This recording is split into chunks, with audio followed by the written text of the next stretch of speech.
Tere sulle! Mina olen loodusterapeut ja näojoogaõpetaja Mai-Liis Kivistik. Ja täna räägin ma sulle sääskedest ja looduslikust sääsetõrjest.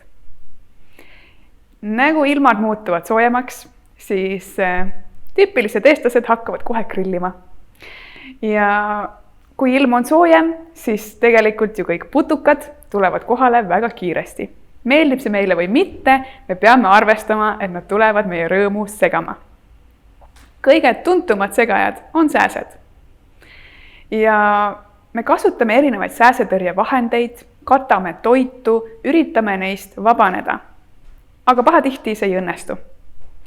Ja tulemusena siis on meil toredad sääsekupud, mis mõnel inimesel ainult punetavad ja paari päevaga või paari tunniga kaovad. Aga teisel inimesel, kes võib-olla on allergiline, temal on palju tugevam tagajärg. Ehk siis see suur paistetus võib minna veel suuremaks, rohkem sügeleda ja inimene hakkab kratsima. Ja ta kratsib täiesti selle sääsekupu puruks. Ja soojade ilmadega on ka see negatiivne pool, et kõik põletikud või mädakolded tekivad palju kiiremini. Ehk siis sellest katki kratsitud sääsepunnist võib tulla palju suurem peavalu. Siinkohal oleks mõistlik kasutada looduslikku sääsetõrjet ja looduslikku sääsekupu leevendajat, milleks on siis Maivistiku valikus Kupik SOS õli, mille baasõli on neemiõli, mis on teada-tuntud sääsetõrjevahend ja ka looduslik pestitsiid. Ehk siis ta loob sinu nahale sellise kaitsekihi, mida putukad ei taha. Ja kui sa pritsid teda taime peale, siis putukad ei taha sinna isegi munele minna. Neile ei meeldi see. Ja see on kõik looduslik. Nüüd tasuks teada, et neemi ei tohiks kunagi panna otse naha peale. Teda tuleb lahjendada täpselt samamoodi nagu eeterliku õli. Muidu võid sa endale allergilise reaktsiooni tekitada. Aga miks meil üldse sääsekupud sügelevad? Kehas tekitab selle sügelusreaktsiooni see, et histamini tase tõuseb. Ja histamini tase tegelikkuses tõuseb isegi siis, kui sul on mõni teine allergia, õietolmuallergia, mõni toidutalumatus. Ja selle reguleerimiseks on meil siis vaja abivahendeid, et saada kiiremini sügelevatest kuppudest priiks. Ja hästi oluline on see veel siis, kui me räägime väikestest lastest või eakatest või nendest, kellel on madal immuunsus. Neid meil on vaja veel eriti kaitsta. Neemiõli tuleb neemipuu seemnetest, mis enamasti siis kasvavad Indias.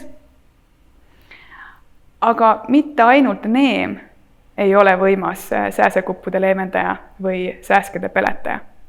Meil on Eestis ka mitmeid häid ravimtaimi, mis samamoodi toetavad. Ja kupikusse me olemegi kokku pannud siis neemiõli, seganud ta ära oliivõliga, et oleks sulle naha sõbralik. Ja kindlasti külmpressi oliivõliga, mis on siis kõige tervislikum ja kõige rohkem antioksidante leidub seal. Ja taimedest on juures võimas piparmünt, mille sees on mentool, limoneen, väga hea sääsetõrjevahend. Pune, mille sees on tümool näiteks, jälle super sääsepeletaja. Ja kui sa võib-olla ei tea, kuidas neid eraldi kasutada, siis kõige lihtsam on see, kui sa oma grillikoha ümbrusesse kasvatad piparmünti, punet, raudrohtu ja juba nende eeterlikud õlid hoiavad sääski kaugemal. Minnes sammukese edasi, siis kui sa grillid lõkke peal, sa võid panna punet visata lõkkesse või sa võid teda tossutada, samamoodi raudrohi, eks ole. Jälle eeterlikud õlid on need, mis sind toetavad.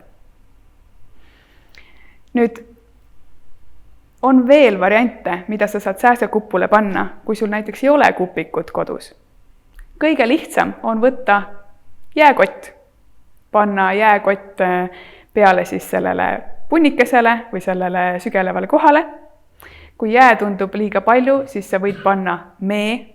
Mesi on super antibakteriaalne kodumaine toodang, kiiresti parandab, võtab põletikku alla, aga seda muidugi juhul, kui sa ei ole mee vastu allergiline. Mida sa võib-olla ei ole kunagi mõelnud, siis tegelikkuses ka basiilik on väga hea abiline. Võtad mõned basiilikulehed, nätsutad nad ära, nii et mahl tuleks välja ja paned siis oma punnile peale. Hoiad umbes 10 minutit, võtad ära, paari tunni pärast kordad. Sa võid näha väga häid kiireid tulemusi. Kui basiilikut ei ole, siis võid võtta ka tüümiani. Tüümianist võiks teha tõmmise ja siis võtta väikese lapi, panna sinna tõmmise sisse ja tupsutada üle kõik need kupud. Jälle väga kiire leevendus. Kui sa nüüd ei jaksa tegeleda ise lahenduste leidmisega, siis võta kupik ja sa saad kõik need imelised koostisosad ühe õlina ja saad kohe lokaalselt suunata selle punni peale, mis kõige rohkem muret teeb. Neemiõli on põletikuvastane, antibakteriaalne. Väga ägedaid lugusid on mulle saadetud näiteks, kui kogemata on mesilane suhu nõelanud, ehk siis huul on täiesti paistes. Paned kupikud peale, paari tunniga see paistetus kaob. Loomulikult iga inimene on erinev, iga inimese keha on erinev, aga kui sa otsid looduslikku tuge kõikide nende putukate vahele, mis meid siin suvel tulevad närima või hammustama või segama, siis neemiõli on sinu kõige parem sõber. Ja isegi kui sa tunned, et see lõhn on võib-olla liiga tugev sinu jaoks, paljudele putukatele samuti ei meeldi ta lõhn, sest ta on hästi mõrkjas, siis sa võid ka teha nii, et sa segad kupikut näiteks vee hulka ja paned spreipudelisse. Ja siis piserdad seda enda ümber või ka enda peale. Ja kui sa oledki pikad päevad õues ja grillimine toimub näiteks õhtul, siis kindlasti jälgi, et kogu su keha oleks kaetud.